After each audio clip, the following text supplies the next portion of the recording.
Na graça e na paz de Cristo Jesus, nosso Senhor. Amém.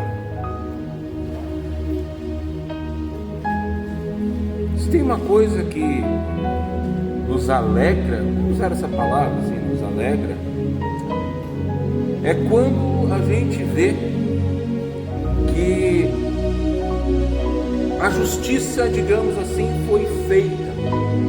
Isso assim nos traz uma sensação muito satisfatória, faz com que a gente se sinta bem.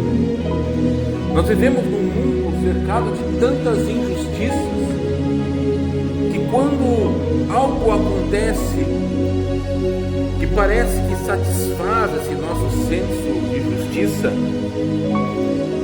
que coisa boa, que sensação boa. Da seguinte maneira, vou dar um exemplo para ficar mais fácil.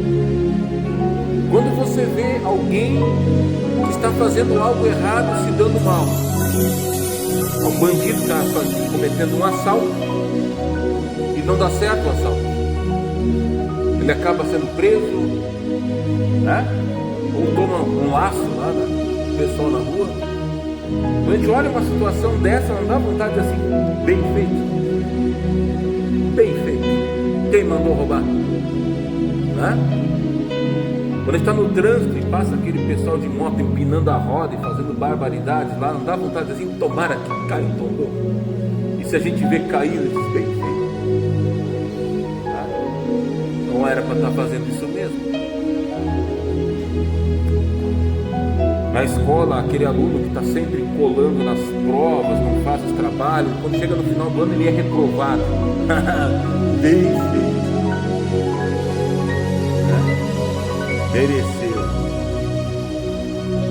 A gente tem muito esse senso em nós, porque parece que a justiça foi feita. A justiça foi feita para nós. Quando alguém é punido pelos seus atos, isso é muito satisfatório.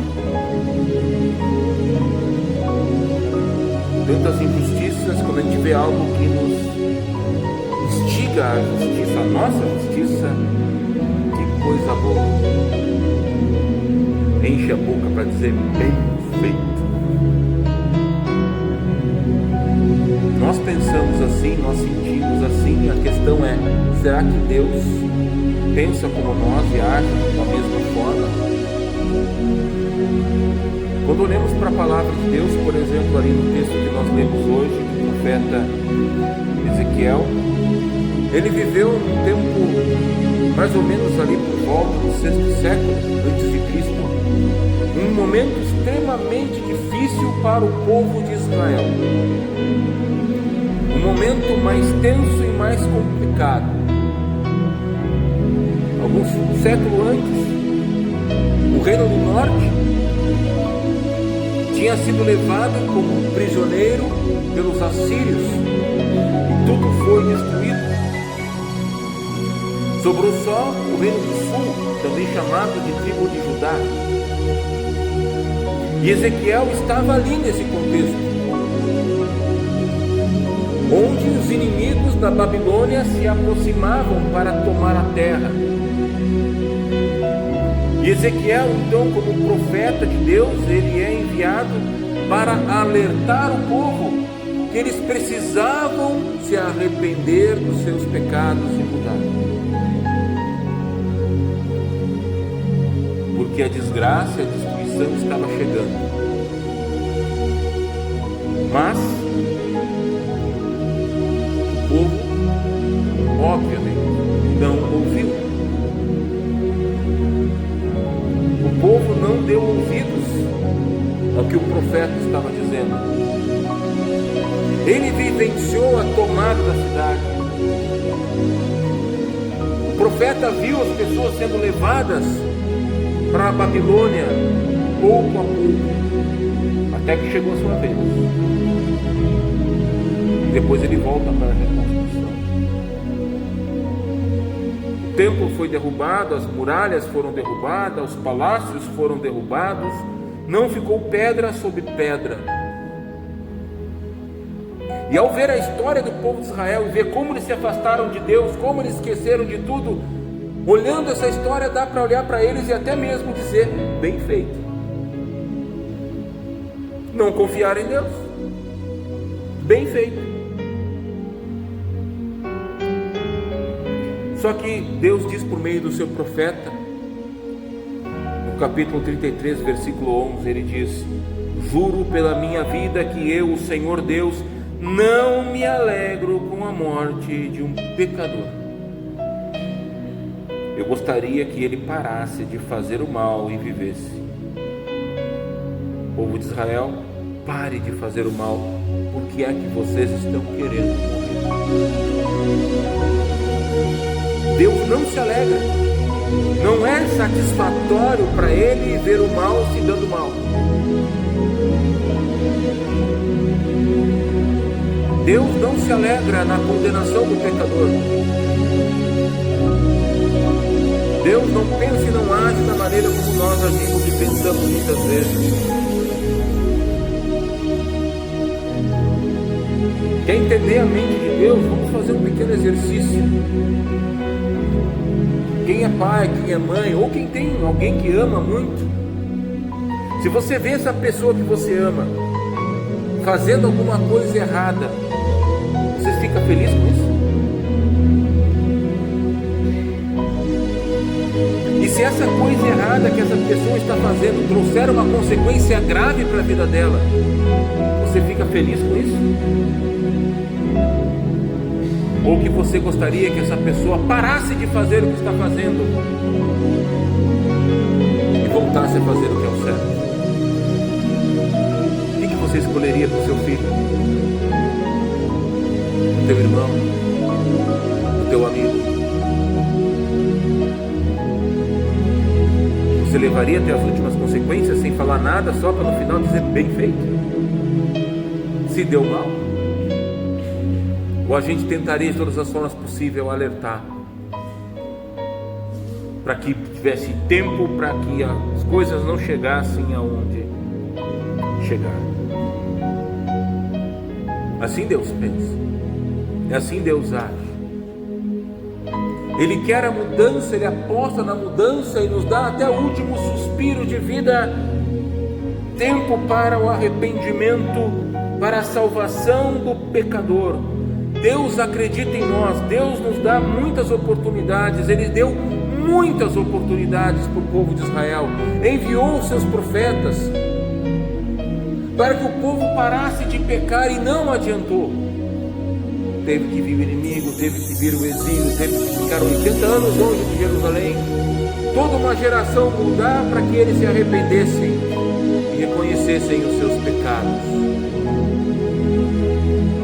O que é preciso para isso acontecer com a gente hoje? O que é preciso acontecer para que nós hoje possamos nos arrepender dos nossos pecados?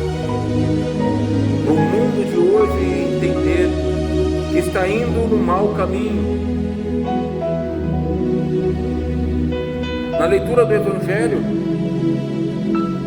Jesus ele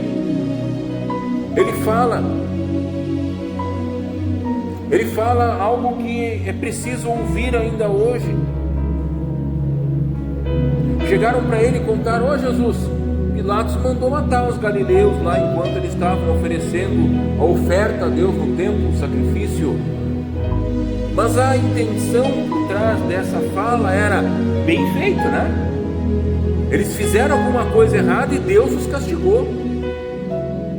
Por ser pecador, Deus não aceitou a oferta deles e eles morreram. Bem feito para eles. E aí Jesus conta a história da torre que caiu e matou as pessoas e perguntou: e essas pessoas que morreram eram mais pecadoras que as outras que não morreram? Será que é assim que vocês pensam?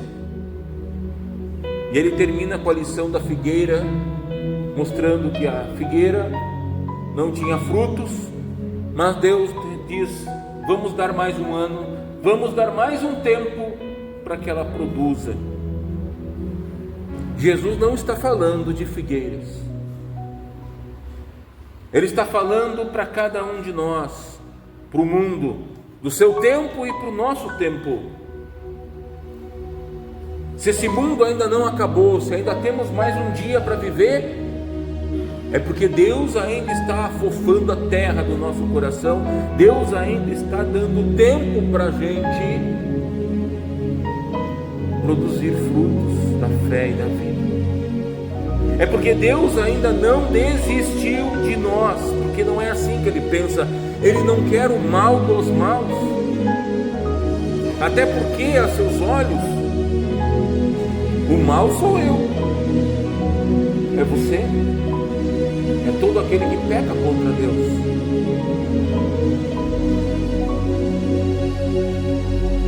É fácil de ver como o nosso julgamento é errado. Quando a gente vê alguém que faz uma coisa errada se dando mal, isso nos é satisfatório, nos alegra, bem feito. Agora, quando nós fazemos algo errado, que o resultado é ruim, a gente gosta que alguém olhe pra gente e diga bem feito. A gente gosta? Mas por que a gente faz com os outros? A ideia não é ame o teu próximo como a ti mesmo, faça com os outros o que você gostaria que fizesse com você, mas a gente não age assim. A gente se alegra na desgraça do outro. Isso era para nos entristecer. Que pena que essa pessoa não teve tempo de se arrepender. Que pena que ele não ouviu. Que pena que ele não mudou. E Ezequiel vai dizer: Deus não se alegra na condenação do pecador. Que pena que esse pecador não se arrependeu, não se voltou para Deus, não creu. E o mesmo Deus faz com a gente. Ele nos dá tempo para que possamos mudar e confiar no Senhor. A nós que muitas vezes nos alegramos na desgraça alheia, Deus olha para nós como alguém que está indo no caminho da desgraça, que precisa também do seu amor. Afinal, todos nós somos pecadores. Todos nós precisamos do amor desse Deus. Por isso, esse Deus nos convida a olhar para aquilo que é de fato bem feito, para a cruz. Lá na cruz, o que Jesus fez foi bem feito, foi perfeito, foi o melhor para nós. Porque lá na cruz, Ele entregou sua vida para nos dar perdão, para nos dar esperança, para nos dar a vida eterna. Para que em meio a essa nossa vida aqui, onde enfrentamos as injustiças, os sofrimentos, medos, preocupações e todo tipo de dificuldades que o pecado causa em nossa vida, nós possamos ter esperança e ter direção. Nós possamos ter aquele que está do nosso lado, que conhece as nossas dores, que não deixa de nos amar. Por isso, Deus nos convida a olhar para a cruz e não para a vida dos outros, para a desgraça dos outros. Deus nos convida a olhar para a cruz e ver lá a nossa desgraça, porque se não fosse a cruz, nós iríamos para o inferno. Se não fosse a cruz, nós estaríamos condenados. Mas a cruz, Cristo mudou a nossa vida, mudou o nosso destino, porque Ele fez tudo bem feito por nós, por amor, por graça e por misericórdia. Até pode nos alegrar ver o mal se dando mal, mas Deus quer ver o bom se dando bem, o mal se dando bem. Ele quer ver seus filhos bem ao seu lado para sempre, e por isso Ele enviou Jesus, por mim, por ti, por todos nós, para nos dar esse perdão, para nos dar a salvação, para nos ensinar a olhar o outro da mesma forma que Deus olha para nós, um olhar de graça e de misericórdia, e nos convida a anunciar e a avisar, a testemunhar para que aquele que vai no mau caminho pare de pecar e mude, assim como Ele faz com a gente todos os dias em Sua palavra. Por isso que cada dia seja sempre oportunidade de Deus, que nos dá mais um tempo para vivermos neste amor, para vivermos nessa esperança, nessa vida que Ele nos traz, onde Ele nos dá tempo para viver na Sua graça, para viver nessa esperança de vida que só em Jesus nós encontramos. Afinal, esse Jesus fez tudo bem feito para nós, que fazemos tudo mal feito. Ele nos abençoe hoje e sempre, e nos guarde nesta vida. Amém.